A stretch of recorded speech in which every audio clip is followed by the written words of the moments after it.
Olá, você ligado no Notícias Agrícolas, eu sou o Guilherme Dorigatti, nós damos sequência à nossa programação, dessa vez para acompanhar como é que estão os trabalhos de colheita da segunda safra de milho e principalmente como é que o avanço dessas atividades pode impactar no mercado brasileiro, nos preços do milho aqui no país. Quem vai conversar com a gente sobre esse assunto é o Cristiano Palavro, ele é diretor da Pátria Agronegócios, já está aqui conosco por vídeo. Então seja muito bem-vindo, Cristiano, é sempre um prazer tê-lo aqui no Notícias Agrícolas. Bom dia, Guilherme. Prazer é meu em participar. Obrigado pelo convite. Vamos tentar esclarecer aí algumas informações sobre esse mercado e sobre os trabalhos de campo aí do milho. Cristiano, a gente tem acompanhado o começo dos trabalhos de colheita em algumas regiões aqui do país, um começo mais antecipado do que a gente está acostumado nas safras anteriores, né? Como é que está esse início de trabalho? É uma antecipação grande com relação às últimas safras? Sem dúvida, sem dúvida. A gente puxando um pouco da história recente, né? Tivemos um plantio de soja bem cedo, né? Nessa safra, as chuvas chegando cedo na maior parte do país. Isso se refletiu também numa colheita, logicamente, mais precoce, né? Do que nos últimos anos. E uma janela de plantio que eu diria que foi uma das melhores que a gente já teve aí nesse período de safrinha.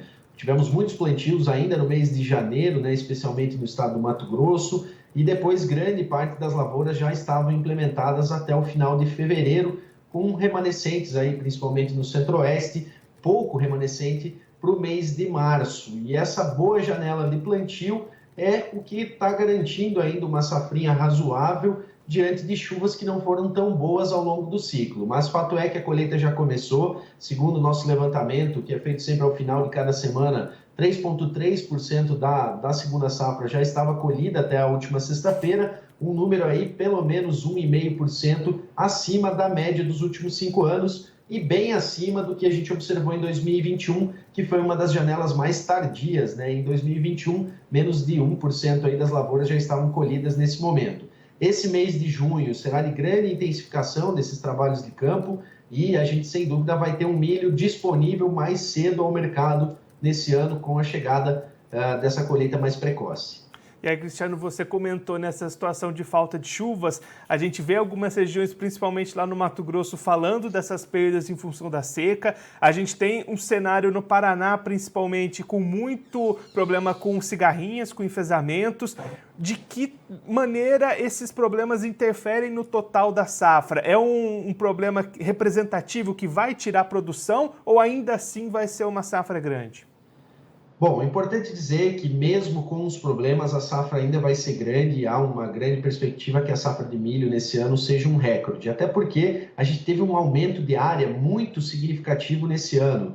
Esse aumento, por si só, já com produtividades mesmo abaixo do potencial inicial, já garantem um recorde de produtividade. Os nossos números aqui mostram um aumento de área nesse ano de pouco mais de 1 milhão de hectares, com 7% em relação de aumento de área em relação ao ano passado.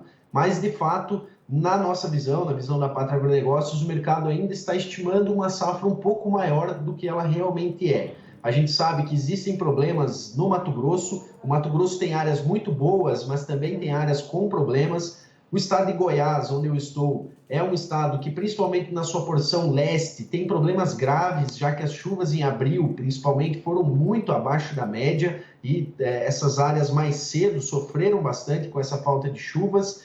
O estado de Minas Gerais também teve problemas, o norte de São Paulo, enquanto para o Mato Grosso do Sul, para o Paraná, a gente vê uma situação um pouco melhor em termos climáticos. Realmente, o que chama a atenção para o Paraná é a questão que você comentou, né? Os ataques de cigarrinhas, os enfesamentos, os problemas com pragas em geral, mas o clima no Sul e no Mato Grosso do Sul até foi favorável, assim como a gente observou nas porções mais ao norte do país. O Mato Piba, que teve um aumento de área, o centro-norte do Tocantins, o norte do Mato Grosso, Rondônia, esses locais a gente vê como uma safra boa. Mas, de fato, existem perdas e, na nossa visão, a safra hoje estimada pela Conab, pelo USDA, ela está levemente superestimada.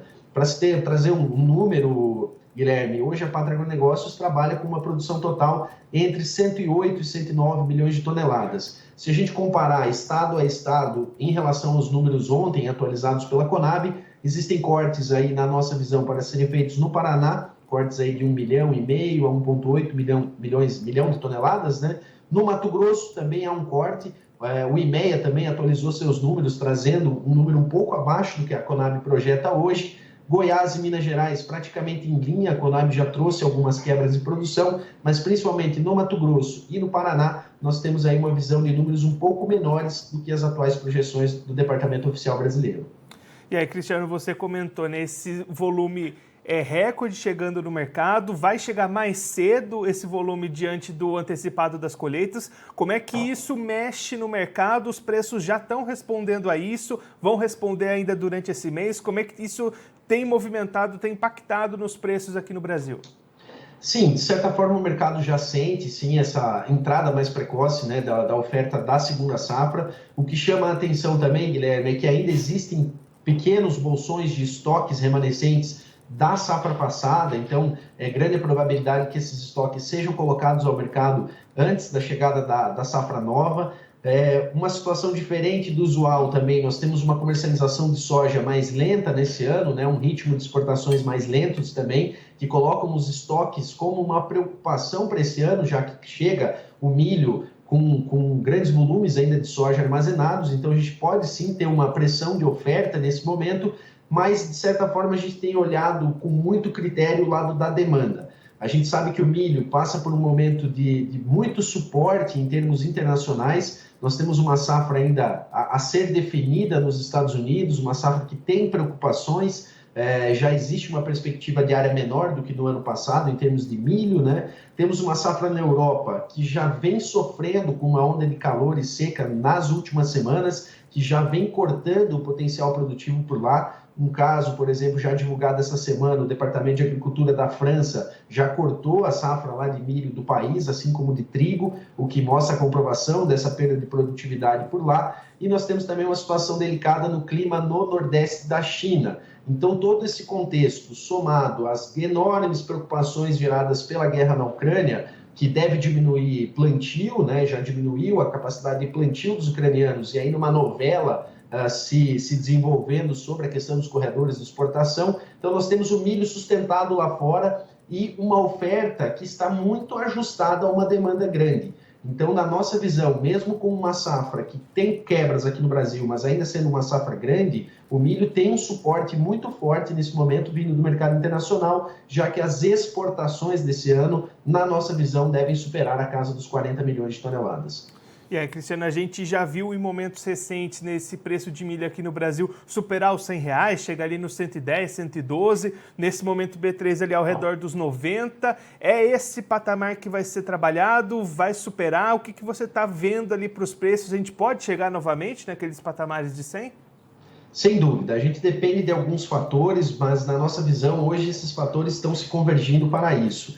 É claro que quando a gente fala em exportações, existe uma grande relevância de se analisar o mercado em Chicago, né? Na nossa visão, Chicago tem um suporte muito forte ainda, o que mantém a paridade de exportações aquecidas, e é claro que a gente precisa olhar com muita atenção o fator cambial. Eu cito esses dois fatores, Chicago e câmbio, até para explicar a parte dessas quedas que a gente teve nessas últimas semanas. Não foi só essa entrada de oferta, não foi só esse desaquecimento da demanda interna que resultou nessas baixas de preços que a gente viu recentemente. O dólar perdeu seu patamar de 5, foi buscar os 4,70, agora está trabalhando em recuperação, tem viés ainda positivo pela frente, até por causa das incertezas da situação fiscal brasileira, agora nesses gastos extras para controlar o processo inflacionário, tem aquela incerteza também gerada pelo processo eleitoral. Então, se a gente mantiver patamares de Chicago sustentados com um câmbio com esse viés altista, esse patamar novamente de R$100 na Bolsa, ele é totalmente viável, já que a demanda, em nossa visão, será bem agressiva, especialmente vinda de fora, pelo nosso milho brasileiro. Então, Cristiano, pelo cenário atual, o produtor brasileiro tem boas perspectivas de ter um ano aliando boa produção e bons preços para a hora de vender. Sim. Se a gente olhar para o passado recente, vamos pegar aqui o ano de 2020, por exemplo. 2020 nós tivemos uma safra bastante irregular, uma safra bastante boa, com boas produtividades, e os preços tiveram uma grande alavancagem no segundo semestre, baseados principalmente em demanda. Se a gente olhar para 2021, a gente teve uma quebra muito significativa de produção e os preços perderam força ao longo do segundo semestre. Então, não só na produção, está o desenrolar dos preços, né? A gente tem que acompanhar realmente o que sobrará de milho lá na frente e isso vai trazer muita relevância para a demanda. Então, a gente tem um cenário, sim, de sustentação aos preços do milho hoje. É claro que as oscilações serão muito significativas, a gente tem um fator de volatilidade muito grande posicionado no mercado hoje, que é a situação ucraniana.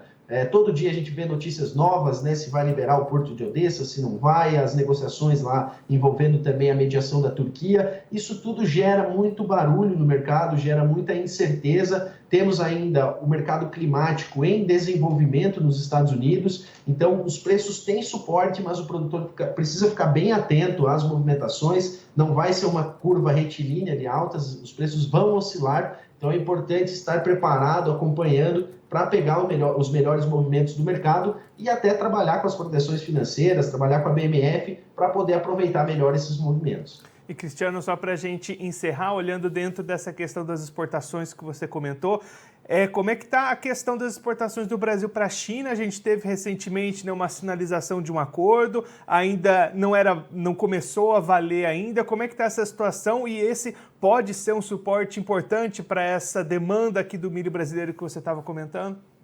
Sem dúvida, sem dúvida. A China é um tradicional comprador dos Estados Unidos e da Ucrânia, né? Eles já estão se antecipando à movimentação na Ucrânia, ninguém vai ficar esperando a resolução do conflito ou da liberação ou não dos portos do Mar Negro para tomar suas decisões, para garantir os seus volumes necessários. Então a China está abrindo seu mercado, o mercado brasileiro, como um dos maiores exportadores globais, é sem dúvida um mercado muito atrativo a eles.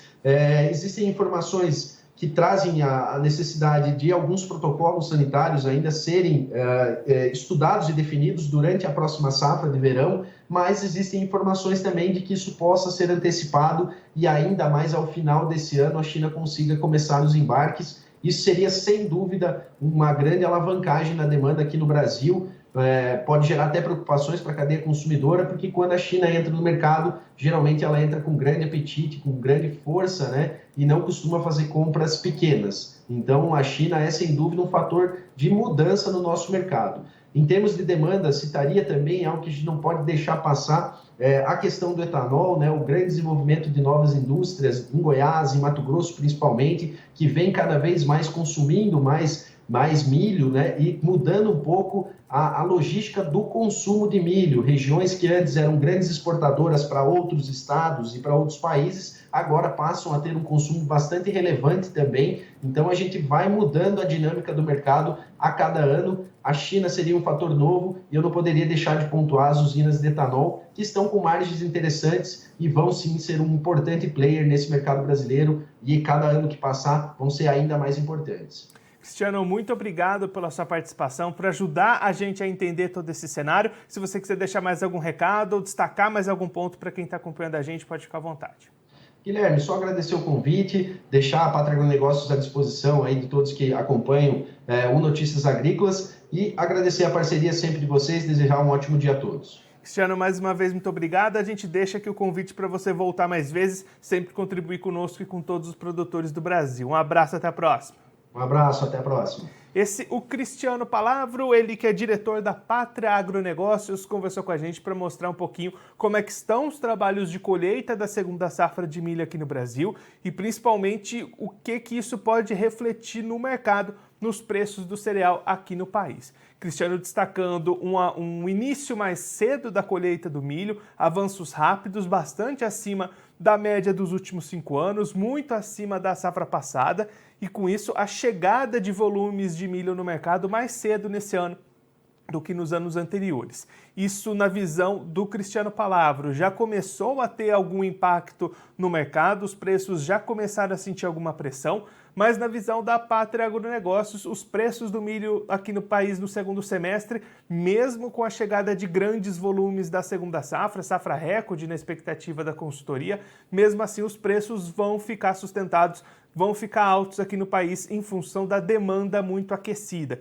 Inclusive, o Cristiano, nesse momento, onde a Bolsa Brasileira gira ali ao redor dos R$90, ele não descarta milho de R$100 na Bolsa Brasileira nesse segundo semestre, justamente em função dessa demanda muito aquecida, do mercado internacional aquecido dos dois lados, problemas do lado da oferta, demanda aquecida, muitas exportações aí pela frente e um cenário positivo para o produtor de milho brasileiro, que deve ter um ano de 2022 aliando grande produção no campo e bons preços na hora das negociações.